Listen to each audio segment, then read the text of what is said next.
As of today, hindi siya nga yung number of capsules sa amon. We have already 15,118 ka evacuees ka or mga patients na natagaan namon sa doxycycline na prophylaxis. 15,118.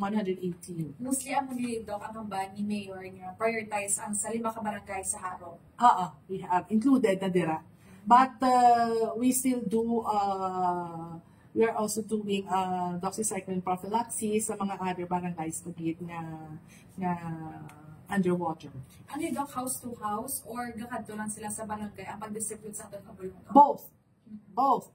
Through our barangay health workers as well as sa aton nga mga health staff sa aton nga mga district health centers, nagakadto sila house to house, and we have also the fixed site nga wherein nga kung din kami nagka-conduct sa mga medical consultations sa mga medical desk na may standby mga doxycycline to those nga wala pa ka-avail.